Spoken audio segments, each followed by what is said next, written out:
Assalamu alaikum. Je vais vous présenter donc une question qui est d'actualité, qui c'est un véritable problème de santé publique, qui est la souffrance ou la détresse cérébrale néonatale. Donc, comme objectif du cours à atteindre, c'est de reconnaître un état de détresse vitale chez le nouveau-né, de définir une détresse cérébrale sur le plan physiopathologique, de reconnaître la gravité de cette détresse cérébrale, les principales étiologies, de savoir la prendre en charge et avoir une vue sur l'évolution et le pronostic dans les médias moyens et à long terme. La détresse cérébrale chez un nouveau-né est un événement grave et préoccupant. Elle peut mettre en jeu le pronostic vital à court terme. Elle comporte toujours un risque pour l'avenir en raison de la possibilité de séquelles. C'est l'une des principales causes de mortalité néonatale en Algérie. Sa morbidité est élevée durant la première semaine de vie. C'est la cause la plus fréquente de l'atteinte du système nerveux central. La souffrance cérébrale survient dans 90% des cas avant ou pendant le travail, dans un contexte de souffrance fœtale chronique ou de souffrance fœtale aiguë lors de l'accouchement. Beaucoup plus rarement en postnatal, elle est en rapport avec une cause infectieuse, métabolique, hémorragique ou traumatique. La seule latitude thérapeutique satisfaisante est sa prévention, et ceci par la prise en charge de la grossesse, de l'accouchement et de la période néonatale précoce. Rappel physiologique. Il existe une unité fœto-placentaire. Le placenta assure des échanges, donc le placenta assure donc des échanges gazeux, la nutrition, l'excrétion. Donc le placenta assure les échanges gazeux, la nutrition, l'excrétion et il est de faible résistance circulatoire. La circulation fœtale est caractérisée par une faible résistance sur la circulation systémique. La circulation fœtale est caractérisée par une faible résistance sur la circulation systémique, une forte résistance sur la circulation pulmonaire. Les poumons sont remplis de liquide alvéolaire. Le sang fœtal a une grande affinité pour l'oxygène. C'est l'hémoglobine fœtale. Il constitue l'un des facteurs de l'adaptation à l'hypoxie.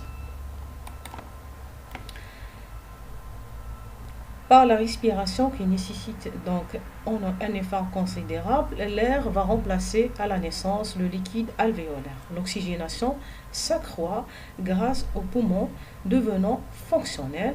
Elle permet de diminuer progressivement les résistances des artérioles pulmonaires. La fermeture du canal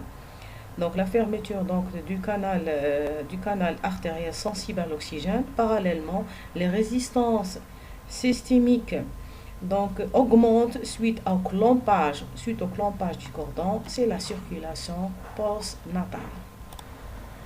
Pathologie de ce phénomène, la première, l'encéphalopathie anoxo-ischémique ou hypoxique ischémique néonatale est une lésion cérébrale grave résultant d'une diminution importante des débits sanguins et de l'oxygène dans le cerveau à la naissance. Les nouveau-nés atteints peuvent présenter une altération de la conscience, une diminution des réflexes, voire disparition, également une diminution du tonus musculaire, des crises convulsives ainsi que des signes de défaillance d'organes ou défaillance multiviscérale. Pour expliquer un peu ce phénomène physiopathologique de cette souffrance cérébrale, cette défaillance, elle passe par trois phases importantes. On a la phase de latence, on a la phase secondaire et la phase tertiaire. Concernant la phase de latence ou la première phase, appelée défaillance énergétique primaire, survient entre 0 et 6 heures. Après l'épisode hypoxique ischémique. Lorsque l'apport sanguin dans le placenta il est insuffisant, une lésion hypoxique ischémique survient au niveau des tissus fœtaux. Ce qui comporte la contractilité, compromet la contractilité cardiaque. Ceci entraîne une hypotension systémique et une diminution de débit sanguin cérébral. L'apport par conséquent en oxygène et en glucose au cerveau étant compromis, un autre mécanisme de production d'énergie est alors sollicité, c'est le métabolisme anaérobie. Il s'agit d'un mécanisme peu efficace qui traduit par une production d'énergie d'ATP et une accumulation de l'acide lactique. La deuxième phase, c'est la phase secondaire.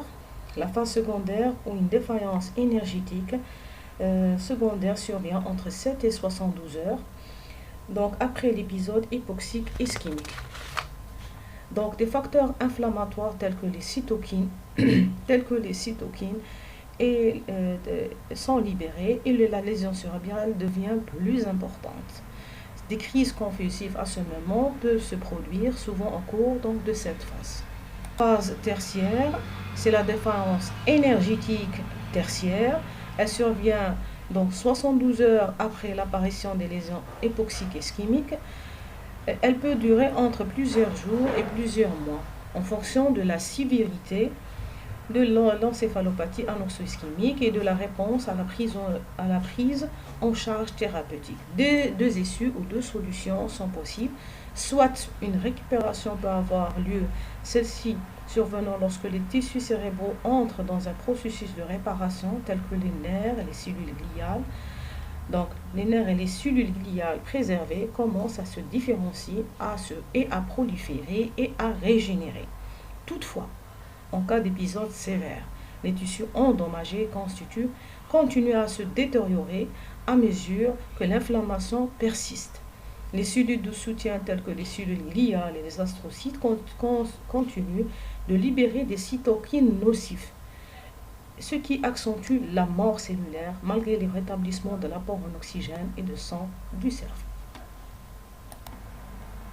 Comme diagnostic positif, comment reconnaître ces phénomènes pathologiques qui peuvent signer la détresse cérébrale? L'observation analytique des anomalies neurologiques est la première étape indispensable.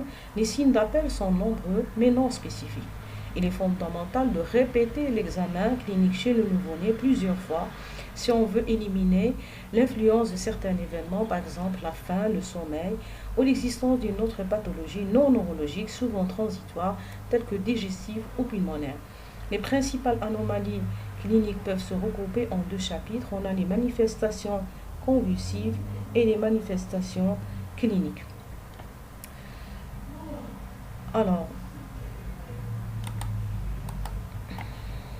les convulsions, les convulsions peuvent s'agir sont un mode de révélation classique et fréquent de pathologies neurologiques extrêmement divers.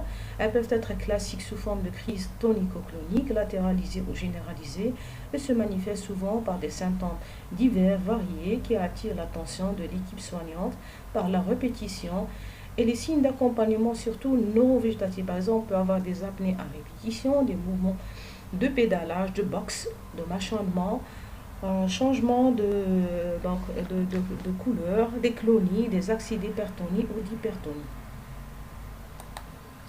Les mouvements anormaux ne sont pas tous des convulsions. Des fois, le nouveau-né a tendance de trimuler. Il suffit de mettre les mains sur lui, donc ces trimulations disparaissent. Donc, les anomalies, on a également de tonus et de réactivité. On a le cri qui est souvent typique, c'est un cri sur-aigu, qui traduit une souffrance cérébrale. Le tonus peut être exagéré, au contraire très limité, hypertonie ou asymétrie du tonus. La conscience est altérée, donc de la simple hyporéactivité au coma vrai. L'éveil est normal, des fois altéré ou bien exagéré. Le diagnostic de la souffrance cérébrale ou de la détresse cérébrale peut se faire au cours du travail. En commençant par le liquide méconial, le diagnostic se fait à la myoscopie ou après rupture des membranes. Il témoigne d'une anoxie fœtale avec vasoconstriction des vaisseaux mésentériques, une stimulation parasympathique avec augmentation de péristaltisme intestinal. Donc c'est une signification controversée. Il existe une signification controversée car tous les liquides méconial ne signifie pas une souffrance fœtale. Le syndrome d'aspiration méconial ne complique que 2% des accouchements avec liquide amniotique méconien. Deuxième élément qui est les mouvements actifs fœtaux. Les mouvements actifs fœtaux, c'est très important de les détecter. Donc en cas d'absence, ça peut signer une souffrance cérébrale. On a modification du bruit du cœur fœtaux. On peut le mettre en évidence au stéthoscope obstétrical avec une surveillance discontinue, mais il est peu fiable. On a la modification également de rythme cardiaque fœtal. Donc la cardiotocographie, c'est l'élément le plus fiable. On peut donc soit traduire par une tachycardie, donc fœtale permanente, si le rythme cardiaque de base il est supérieur à 180 battements par minute pendant plus de 10 minutes, ou bien une bradycardie fœtale permanente, si le rythme cardiaque fœtal est inférieur à 100 battements par minute pendant plus de 10 minutes. On a également le ralentissement périodique défini par rapport au sommet de la contraction utérine. Donc on a des bradycardies sur le fond qui est synchrone par rapport à une contraction utérine. On a une bradycardie dont le fond est décalé par rapport au sommet de la contraction utérine. Tous ces éléments, on peut les déceler donc par la cardiotocographie.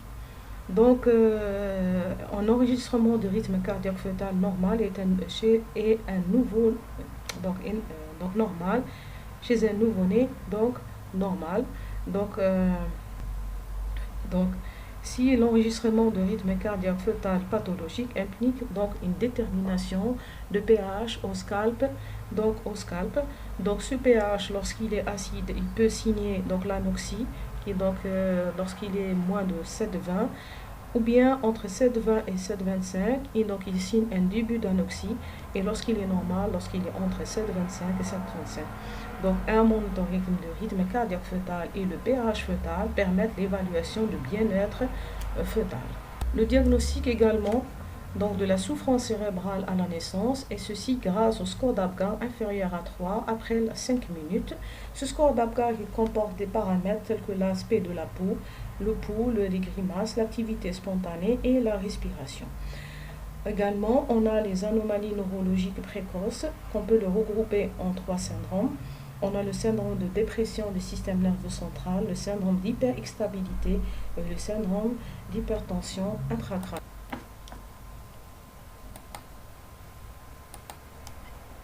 Alors, donc on passe au diagnostic de gravité, comment évaluer une gravité de la détresse cérébrale.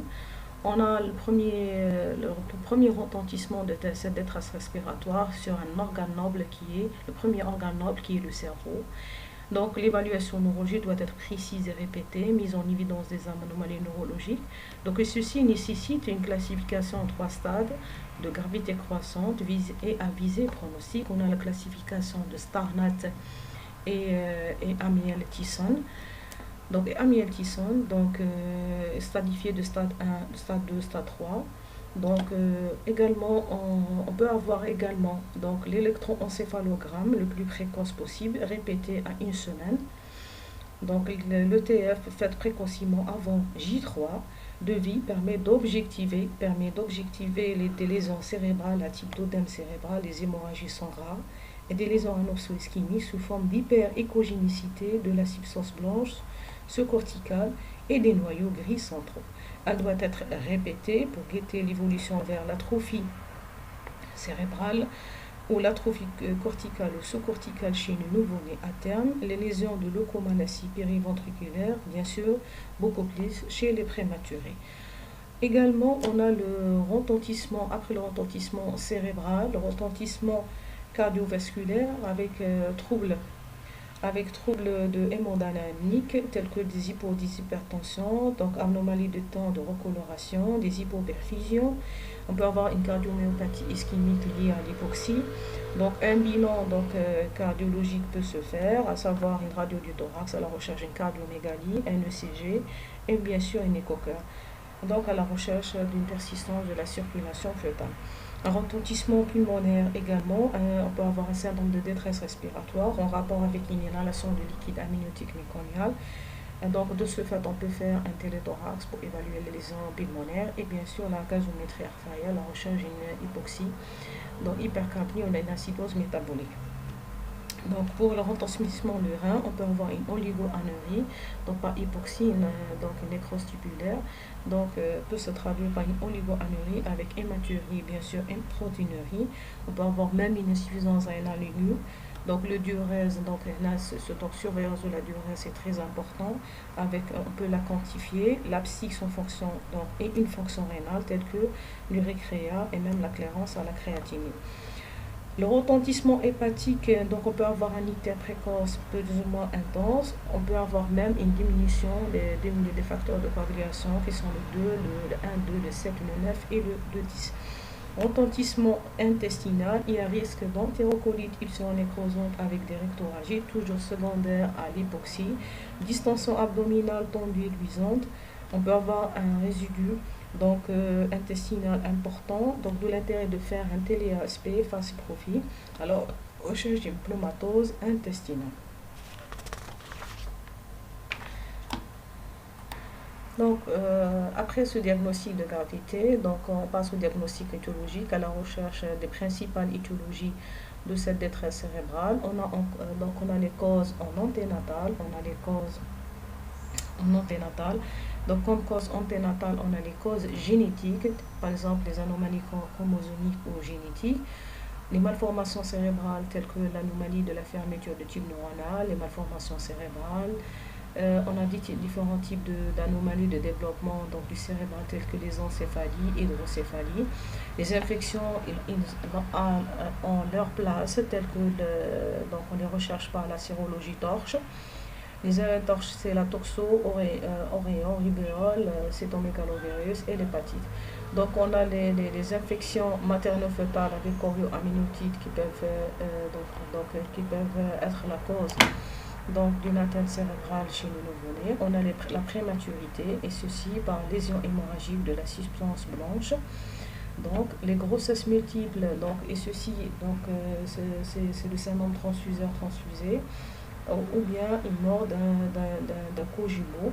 Les pathologies cérébrales en oxo-ischémie qui peuvent être le chef de file, donc généralement c'est chez les petits poids de naissance. Donc, par exemple, exposition aux agents toxiques, donc l'alcool et drogue prises par la mère, les hémorragies anténatales survenant sur la placenta previa, on a les hyperthermies maternelles. On a les traumatismes obstétricaux. Donc, lors des difficultés de l'accouchement, soit par exemple un enfant gros ou bien un enfant gros. Donc le passage il est difficile, donc entraînant des traumatismes cérébraux ou même des traumatismes de traumatismes différents appareils de l'enfant. Et on a l'asphyxie donc à la pernatale. Les causes postnatales, donc là toujours la pathologie anoxo-ischémique se manifeste en postnatal, donc sur troubles hémodynamiques sévères avec hypoxie prolongée. On peut avoir en postnatal la pathologie anoxo-ischémique.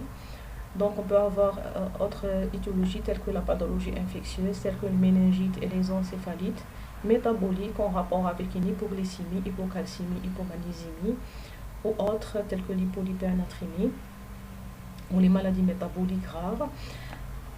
Alors, quels sont les examens complémentaires qui peuvent nous aider à mettre en évidence ce tableau de détresse cérébrale? On a dit qu'il y a une phase d'anaérobie, donc avec production des lactates. On va doser les lactates, donc c'est l'hyperlactacédémie, donc on peut doser les lactates. Donc le taux d'acide lactique lorsqu'il est supérieur à 6 mmol, donc il s'élève au cours de la souffrance cérébrale et témoin d'un métabolisme cellulaire en anaérobie. Également, on a l'électrophysiologie, on a l'électroencéphalogramme d'amplitude qui peut déceler les anomalies neurologiques. Donc, on a les potentiels évoqués, également auditifs ou visuels. Donc, c'est pour déceler également les anomalies de la vision, de l'audition chez le nouveau-né. On a l'imagerie cérébrale allant de l'écho transfrontal alerte, scanner cérébral jusqu'à l'IRM cérébral. Alors, on passe à un autre chapitre qui est la prise en charge de ces nouveau-nés présentés une détresse cérébrale. Comme objectif de notre prise en charge, donc c'est de restaurer et maintenir les fonctions vitales, réduire les risques liés à l'hypoxie, lutter contre l'œdème cérébral et les convulsions, rétablir l'intégrité neuronale pour empêcher l'installation des lésions définitives. Alors, ces nouveau-nés qui présentent des détresses vitales, ils doivent être hospitalisés en urgence, en unité de soins intensive, mise en condition et procéder donc rapidement aux gestes de réanimation. Même ça se débute en bloc opératoire en respectant les phases A, B, C et D, donc selon les critères d'ILCOR 2015. Donc, et ces enfants doivent être mis dans une couveuse stérile, préchauffée sur une table chauffante avec réglage de la température pour maintenir une normothermie entre 36 et 37, tout en évitant absolument l'hyperthermie. Les étapes de réanimation, la réanimation du nouveau-né respecte l'algorithme. Donc la phase A, airway, pour libérer les voies aériennes, positionnement de la tête en position neutre, des obstructions de la bouche 5 cm et le nez 1 cm, avec une dépression à 100-150 cm d'eau, éventuellement bronchoaspiration, c'est le liquide amniotique méconial, et le nouveau-né non vigoureux. La phase B est le breathing, non pour respiration efficace, stimulation du dos et de la plante du pied, ventilation à pression positive au ballonnet auto-remplisseur à valve unibidirectionnelle ou insuffleur en pièce T, on va voir l'image, 40 à 60 ventilations par minute. Possibilité d'utiliser des temps d'insufflation 2 à 3 secondes pour les premières insufflations, particulièrement avec les insuffleurs manuels sur pièce de thé ou néopuff. La ventilation sur sonde d'intubation trachéale, donc si échec de la ventilation au masque ou compression thoracique ou hernie donc diaphragmatique. La phase C, c'est la circulation pour une bonne circulation sanguine. On a le massage cardiaque, 90 massages et 30 ventilations par minute en rythme de 3-1. Donc, on n'oublie pas l'adrénaline avec le remplissage soit du culot globulaire ou bien du plasmagène. Donc, la coloration ne fait plus partie de l'algorithme de la réanimation. Donc, un capteur de saturation d'oxygène doit être placé sur la main droite du nouveau-né en région préductale. La mesure de la saturation d'oxygène sera comparée aux valeurs de référence de la saturation d'oxygène qui varie de 1 minute jusqu'à 10 minutes en allant de 60 à 65% jusqu'à 85 à 90%. Donc pour une bonne réanimation d'environnement, le bébé doit être en normoglycémie, en normothermie, donc en normothermie. Dispositif de l'intubation, on a la sonde d'intubation au ballonnet. Et ça également, on a le masque laryngé. On a le masque laryngé qui peut nous aider dans la réanimation. Ça, celui-ci, c'est à monter. Donc, c'est le néopuff.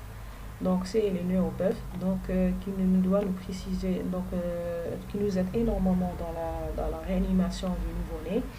Donc, il est beaucoup meilleur que le ballonnet à pression positive. Autre procédé pour la ventilation à pression positive.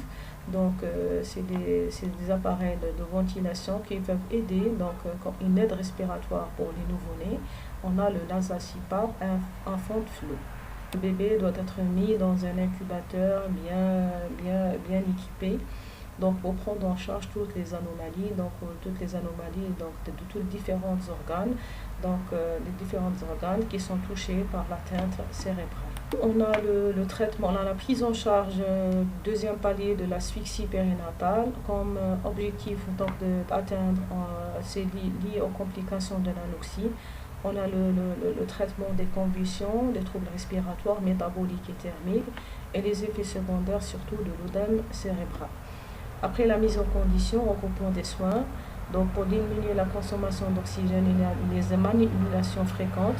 Donc il faut dans une ambiance pas beaucoup de bruit parce que ça altère la lumière et le bruit aggrave l'état cérébral.